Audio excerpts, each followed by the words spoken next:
Welcome to the Elevate Your Brand podcast, where we help online coaches learn how to elevate their brand, become the experts in their industries so they can bring in more clients and create a life they want. I am your host, Chris Anderson. And if you want to make a difference in the lives of others, share this episode, go over to Apple Podcasts and follow us there to leave a positive rating and review. And together we can leave a bigger positive mark on the world.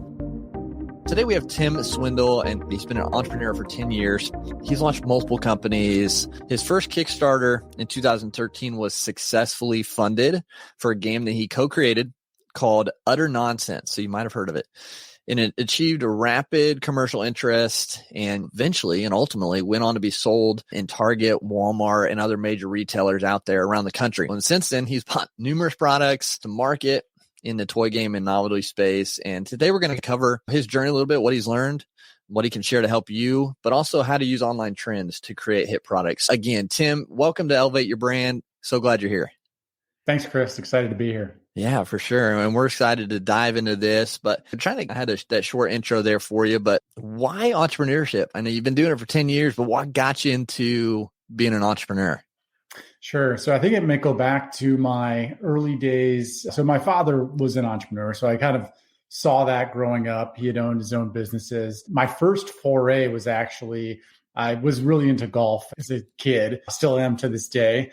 But I started my first business when I think I was like 13 years old, doing golf lessons at this little 9-hole muni course that we used to go to in the summers. So my dad helped me make these pamphlets and some business cards that we would put at the pro shop.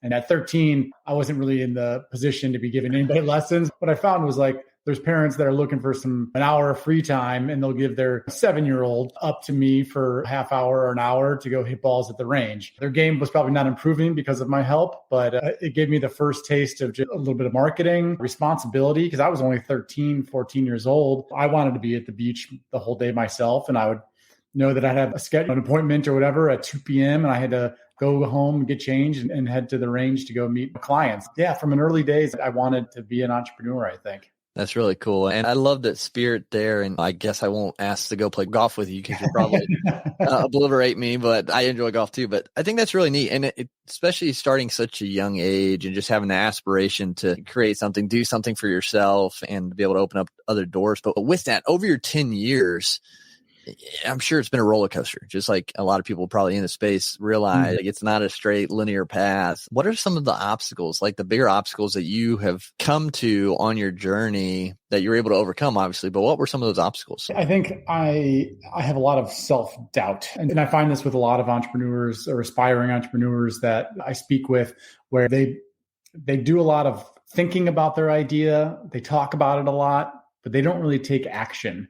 And so what I've found, I think that's helped me the most is you should talk about it. So that's another red flag I see, is that folks will generally not want to tell anybody about their idea, and because they think they're giving up, somebody's going to steal their idea. That I hear all the time.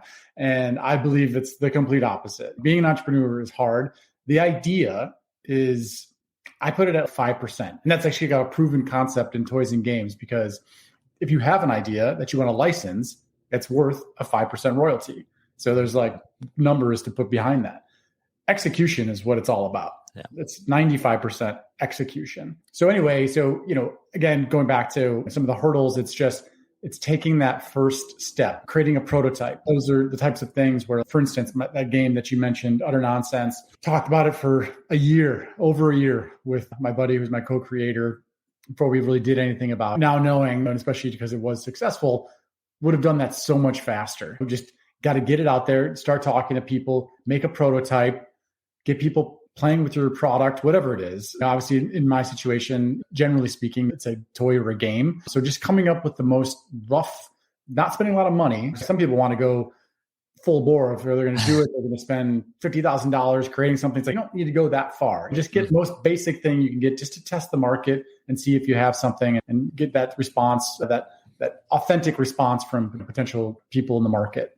For sure. Yeah. And I think that's a great point. It's getting started. I think for many, it's such a hurdle. I mean, that for me, it was the same kind of thing. I wanted to start a podcast originally. That was the whole goal. And I wanted to build a business, just didn't know what to do.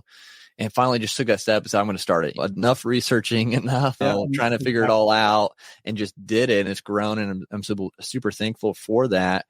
But then it was the next step. Like, what am I going to do in business? Should I quit my job now? Kind of thing. All those things, taking that step and just kind of overcoming that fear or that apprehension of doing it because of the unknown really gets out there in people's heads sometimes. I was lucky enough to be invited back to my high school to give a talk, and there was a slide that I referenced, and it's one of these that I have I'm saved on my computer screen, and there's two circles. There's like a big circle in the middle, and then there's like a tiny circle right outside of the big circle up in the corner. The big circle is your comfort zone, and then the little circle in the corner is like where you grow. You have to get out of your comfort zone and get into what feels uncomfortable, because that's where the growth happens. That's where the opportunity lies. For sure. Absolutely. And I always kind of reference when I talk to people about the same scenario is, do you work out? Do you run? Because I run and then things like that. To improve, to get stronger, you're going to have to push more weight, and it's going to be uncomfortable, and it's going to hurt, and you're going to be sore after. But that's the only way that our muscles, that our bodies are able to grow and get stronger, is through that kind of those micro tears, that pain that only lasts for a little bit. But in the moment, it's like, oh man, gosh, this sucks. I think leg day specifically, like, oh my goodness, this is terrible. The benefits this has become popularized by Ryan Holiday. He's the big stoic guy that does he does books about stoicism, and he has the one famous book called "The Obstacle is the Way." And so that the title describes it all. The obstacle is the way you have to go. That's how you achieve success, is going through those obstacles. Yeah, because if it was easy, we hear this all the time. If it's easy, everybody would do it. Sure, exactly. And so you got to take the path less traveled to get to that success, to get that next level and everything. With that, so why did you choose? I'm interested to hear this. Why did you choose to go down like the novelty game toy route with entrepreneurship? For the most part, I know you do other things, but it is. I know, because some people are like really into games, and there's a market of people that just live and breathe board games. And then we should clarify that it is physical games, not electronic games. So at the time, I was an entrepreneur in the software space. So I was a partner at a software company. It was venture-backed, cash burning, fast growing, big teams, very stressful, and I had this idea for a game. So I take a step back. The game I did play was Cards Against Humanity. So that's a game I think a lot of people know. Just a fun kind of party game to play with friends when you're having a couple of beers or whatever. Yeah. And read an article in Inc. magazine about what their playbook was to bring it to market. Because it was launched by just some guys that were buddies with from high school. It wasn't like some big Hasbro type of And I read that, and it was just like, man, of course the article makes it seem a lot easier than it is, and there was a game that we had been playing with our group of friends over the years at lake houses when we're bored late at night. We came up with this concept, and it ultimately was utter nonsense. And I was like, I think I could take that game that we've been playing and turn it into a real product and bring it to market and kind of use the Cards Against Humanity playbook. And so because I had a full-time job at the software company, I was like, this will just be a fun, scratch my own itch, passion project, nights and weekends. And so that was it. And so set out to do that. And it took us about 6 months from committing to it to bringing it to the market. As you mentioned, we did a Kickstarter. Did not blow up on Kickstarter by any means, but we got funded. It hit our goal, which is a modest goal of like $15,000. Okay. So it was like the first win, just got the ball rolling. And then shortly after that, we were noticed by the buyer at Target. And that was a definite momentum changing situation. Yeah. Very atypical in the space. So basically, just to answer your question, started out as like a fun side hustle, passion project, wanted this thing, just felt like it should exist in the world. The other side of the business, the other business I was used to, which was like the venture-backed, cash burning software startup. This was a basically bootstrapped product, just, I don't know, for fun. The game ended up just taking off, just out of nowhere. Target obviously was the big driver there, brought it into all 1,700 of their stores, basically 3 months after we had launched. That's awesome. And so it just took off, and I could give more intricacies of how that all came to be, dealing with the Target buyer and whatnot, but that just put us on a path that was a lot of fun. Yeah, and I think it's neat how it started as that passion project. You hear both sides of it. Don't worry about loving it or you're doing it as a passion. Just find something that the market needs and build it so you can focus on what you want. And then you have the other camp that's find something you enjoy and love and just put effort into it and it'll grow kind of thing. And so I understand both camps, and I understand. I'm definitely in the later camp. Just even beyond that, continue on. But I'm glad that's kind of how because I started my podcast, and originally I was like, I want to be that coach. I want to help other people. It just didn't fit, and the podcasting stuff I just really enjoyed, and Elevate just grew from it. I had people asking me things, and I enjoyed talking about that and what podcasting can do, and it just happened. And that's why I kind of like that. There's starting from passion thing and kind of making it work. Yeah, the way I look at it is any business is hard. Like, it doesn't matter what industry it is, it's still hard. So the reason why I'm in the latter camp is that if I'm not passionate about it, then, and I'm just doing it for money or hoping I make money, like you're not going to be all in. Whereas like with this game, it was something that I was passionate about. Like I'd been playing this, like I believed in it. And like, I felt like the world needed this. Yeah. And another way of looking at it is even if it wasn't successful, would I still be happy that I did it? The answer was yes. And I think if you can't answer yes to that question, I don't know. I have a hard time pursuing something if the answer to that is not yes. You love listening to podcasts, but have you ever thought about starting your own podcast? Maybe you want to build a brand, grow your business, or are looking for an excuse to talk about your favorite hobby. Whatever your reason for making a podcast, Buzzsprout is the place to start.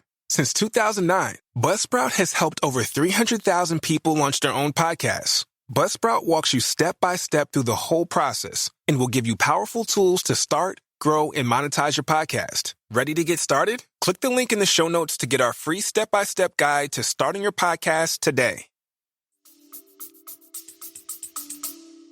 Yeah, no, and I agree for sure with that. And I think it's an interesting process. You start with Kickstarter, and then Target was a huge shift, momentum changer. But if people they have a product or even a service that they're putting out there, online is huge now, right? Mm-hmm. So Kickstarter's online, you can utilize that. But I know one thing that you're an expert in talking is leveraging influencers or bigger name people or brands to drive that product awareness. Let's dive into that a little bit. How can people utilize those influencers? How do they get connected to them? How do they utilize them to push their product in the eyes of in their market? Sure. So one thing you touched on is that if you are getting started out specifically in kind of the physical product space, and even if it's more of a service, I feel like there's never been an easier time in a sense to become an entrepreneur, because the ability to spin up your own website, Shopify, it's basically like a storefront, plug and play, social media, drive ads. So to get you started these days, in a sense, has never been easier. The downside of that is that there's so many people doing that. And then on top of that, Amazon also. So with those two channels of creating your own website and call it a Shopify store and Amazon, you really can get yourself off the ground and control your own destiny. The ultimate goal may be to end up in stores and end up in Target, et cetera. But what's happened now is that the buyers at these bigger retailers, they're looking for the data that you can provide to them with your Amazon store, with your Shopify store, et cetera, to help give them the justification to bring your product into their stores. So that was just a little bit of a side note. Those two channels that you can control right now as an entrepreneur just means endless opportunity. Now, how do you do that? How do you stand out in the crowded market space? And what products are you bringing to market? That's where the social trends, leveraging influencers, things like that come into play. So my business partner, Scott, and I, we had this idea. It came about during everyone was locked down during COVID. And you saw a lot of these viral videos on social media of people playing like ping pong trick shots in their basement. Yep. And so those were just like going viral, but there was no real kind of like kit or game around that. It was people literally just taking like products in their house and a ping pong and just setting up like a course. So we had this idea to come up with a game where basically we would provide you with a kit to create this kind of like trick shot course. And with that, while noodling on that idea, we were introduced to a guy by the name of Tristan Jass. He goes by T-Jass. Okay. And he has 5 million followers across his social media accounts. He's this dude from Kenosha, Wisconsin. He's a little white guy that does like crazy basketball, like trick shots that he does. And so we married those two concepts together and launched Alley Hoopster, which is currently out there. And so it's like leveraging his brand aware, his ability to provide brand awareness, let his audience know about this product, and staying out from just, it's a crowded market, and leveraging an influencer that has 5 million people following them. That's an easy way to bring awareness to your product. Yeah. How did you, so you said you got connected. Was it just a mutual connection, or did you guys reach out to him, or? It was a mutual connection. Okay. I mean, we did, at least it was a warm intro. We still had to present the concept and the idea and the business plan and the opportunity and things like that. So it wasn't a given, but it helped that we had this kind of warm introduction through a mutual friend. But these influencers, they're designed to be found. They're looking for opportunities like this. I think they're fairly approachable. You can look up who their management contacts are. Before we got in touch with him, we were contacting other folks that we were maybe going to work with. And they typically have ways to contact them because they're always looking for ways to make money for themselves. And then we gave our spiel, and a lot of times it was compelling enough that their management team or whatever would get back to us. It's not impossible to create those connections. I gotcha. So it'd be more beneficial for people looking to connect with these influencers to find who does maybe their PR, their management type stuff, instead of just messaging directly on the social media platform. Is that what you're saying? Yeah, I think it depends on their size. The Logan brothers, or Jake Paul, or whatever, Logan Paul, they're not going to respond. But people a little farther down the celebrity scale or whatever, popularity scale, that maybe are approachable. You never know. I would say there's not a hard line answer to that. You can try sliding into their DMs. And what I would say is that have a compelling proposition. Yeah. Don't just be like, hey, can we chat? That's not. What's that look like? What's a compelling proposition look like? Listen, try to make it sound like you've done your homework. Hey, I've been following you for a number of years, hopefully, and I've noticed you did this.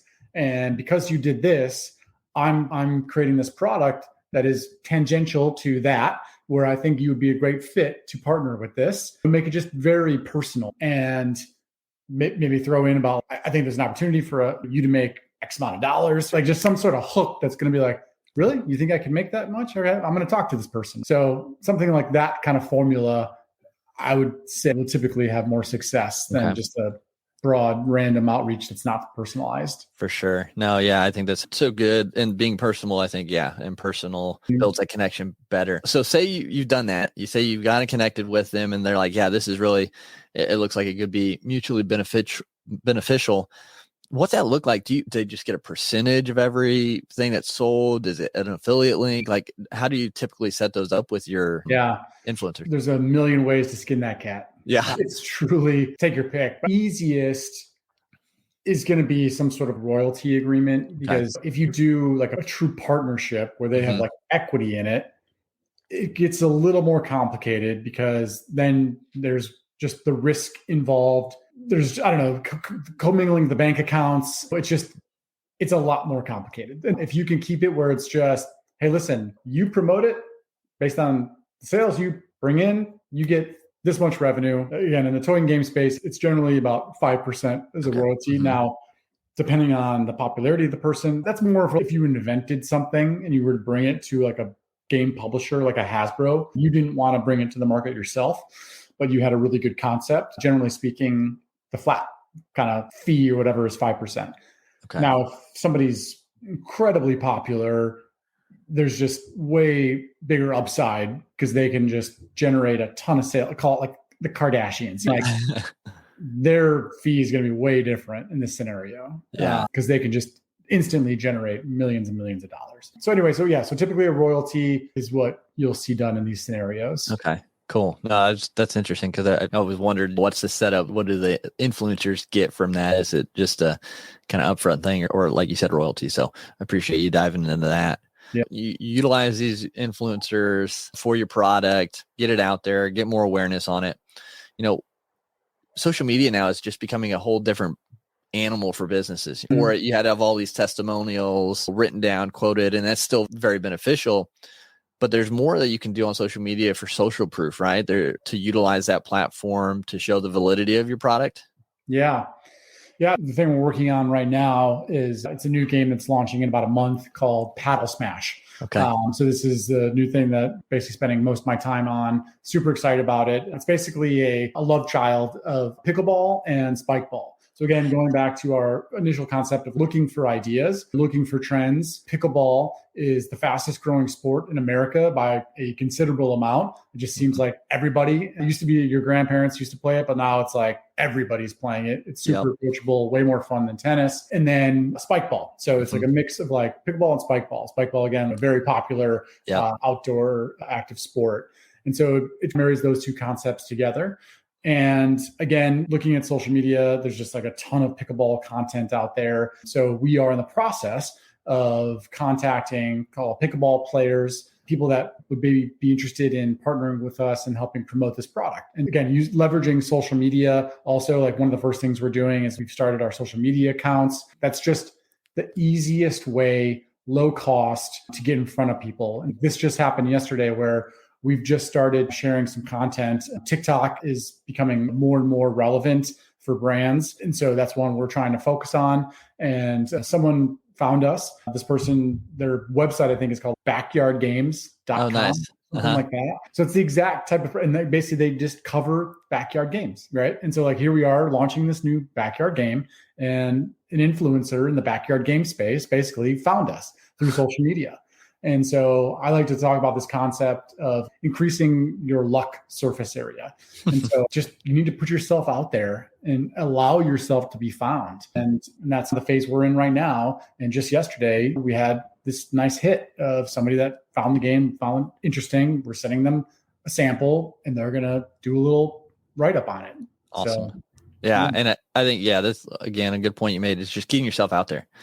Just doing it, because I think that hinders a lot of people. They don't want to hear what I have to say, or they won't like my thing, and they let that kind of, again, that fear kind of stop them from just getting out there and trying. But and I think that's a cool thing too, how people can find you on social media now, and if it's a good connection and if it's good for both parties, being able to utilize that and sending them that sample for them to do the write-up, or for them to show their audience them playing it and talking about it. I think that's in a pretty low entry. I'm sure there's some people you have to pay to do that part of it, but a lot of times it'll be they call it like product for post. Again, unless you're like really big time, a lot of times they're just happy to get your product and get free product, and they'll post about it, or they'll take some. The other thing with social media is you're constantly needing to feed the content machine. And that's really helpful with bringing in new content, is like you're giving the product to somebody, they're providing you photos of them playing it, video of them playing it.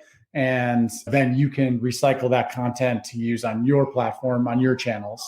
Right. Yeah. And it's so nice to be able to have that opportunity and to utilize that, because again, the more content you put out there, the more that you can be seen and people are going to find you, and having other people do it for you, basically utilize that is huge. And I think just, again, going back to just doing it, just testing it, just trying it, getting it out there and doing that is super important, even especially in the product space, right? Because if not, no one's ever going to find it. No one's ever going to be able to talk about it. Yeah, exactly. And another important thing is try to get outside of your core group of friends and family, because a lot of times the easiest thing to do, obviously, is you're going to share it with your group of friends. You're going to get a lot of oh, that's great, Tim. You want that kind of raw feedback of, is this thing good? Yeah. And one thing that my business partner Scott does is he won't tell people it's his idea. He'll say, I was sent this to someone I know. I'm just taking a look at it for them. Do you mind playing with this and seeing what you think? So then it takes that, because people don't want to be rude. They think like if they know that it's you that did it, they're going to be like, it's great. But if they don't know the person, right? So even if it is yours, there's ways you can play those little games just to get more of that raw feedback on your idea. Yeah, I think that's a good point too, because people, they don't want to, especially when it's really close. They have well intent, but they don't want to hurt you by being critical at all. When you need that, actually would be more helpful. This has been good so far. I just have a couple minutes here still to go over, and I'd love to know, you've talked about all kind of the process of you building these games, getting it out there, utilizing influencers and social media. But if you could look back on your journey so far, first, what would you say has been a really key or crucial moment in elevating your brand, your games? What has been What has been a career? I'm having a hard time with that. So like, I know you mentioned Target. Was that like the moment that really helped get that momentum to the next level to keep things rolling, or was there something else that you just think back on? Yeah. So I'll say, like, in a lot of instances for myself and other friends I have, there seems to be like this little spark, and like it comes from the weirdest places. And it goes back to everything we've been saying, which is like, got to put yourself out there. But I'll give like specific examples. With Utter Nonsense, when we launched it, hired my sister to do PR and marketing, mostly PR. And she was just doing outreach to people that may cover toys and games. And so she ended up getting a write-up in an article with the Toy and Game News UK, United Kingdom. Our game was not sold in the United Kingdom. So I was just like, great. Thanks for that, Shannon. Turns out, guess who does read Toy and Game News UK? The buyer at Target.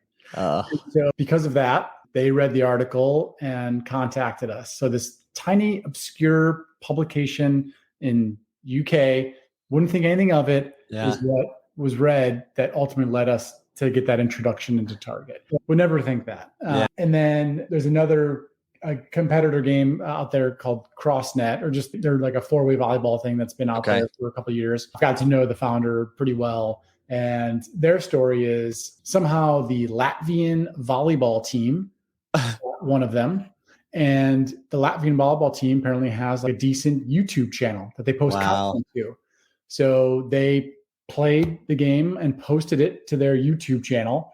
And that was like a big spark that a ton of people started buying it because they saw this YouTube that the Latvian volleyball team had posted about it. And they had no idea they bought it or anything like that. Wow. That's cool. It's those little moments, like you don't even like, it's almost like you're doing the right things and you're trying to push it out there, but it's almost like the things that you don't necessarily try to make happen that are the bigger sparks. So you're just trying to keep your head down, do the right thing. And then something just happens because of it. And I think those are like the coolest moments to really look at. And wow, that happened not because we were like pushing for Target, but because we're trying to share like ads or anything like that. I mean, I think there's an important lesson there, which is like the more authentic something is, especially now, like I think consumers have smartened up to certainly ads. They know people are being paid to do something. I think there's just that innate, this feels like they're pushing something on me.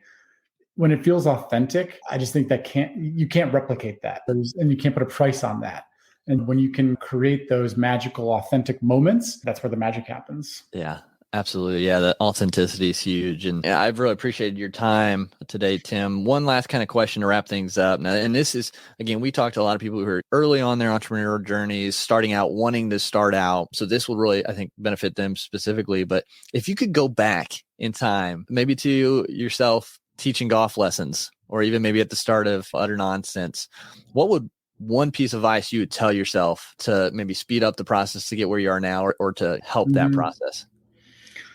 Just get started. I mean, I became an entrepreneur at 30, where I quit my comfy job in commercial real estate and decided to pursue the software company. And I guess for basically my entire 20s, like I knew I wanted to do my own thing. Right. And going back on it, it's just, I wish I started earlier. I wish I had that belief in myself just to get started, and then you'll figure it out. That's it. No, that's awesome. Yeah, I agree. I think that's, I got started a couple of years ago. So just before I turned 30, basically. And just get it started. I think it's a huge thing to take away. Tim, again, I really appreciate you being on Elevate Your Brand today, sharing all this great wisdom and insight, and a lot that people can take away to benefit their journey. So again, thank you so much for your time today. Thanks, Chris. Appreciate it. Absolutely. And if you guys are tuned into this or watching the replay, make sure to share with them. Maybe you know somebody who's starting out as an entrepreneur or trying to get a product out there to the masses. Share this, send this to them so they can benefit from what Tim shared, and make sure you subscribe to the show wherever you get your podcast from. But until next time, just get started, get out there and make a difference. We'll see you. And thanks so much for tuning into this episode today. If you found value at all from this episode, please leave a rating and review on Apple Podcasts. It just helps us get this show, these messages out in front of more people. And don't forget to share this with someone who you think could benefit from listening to as well.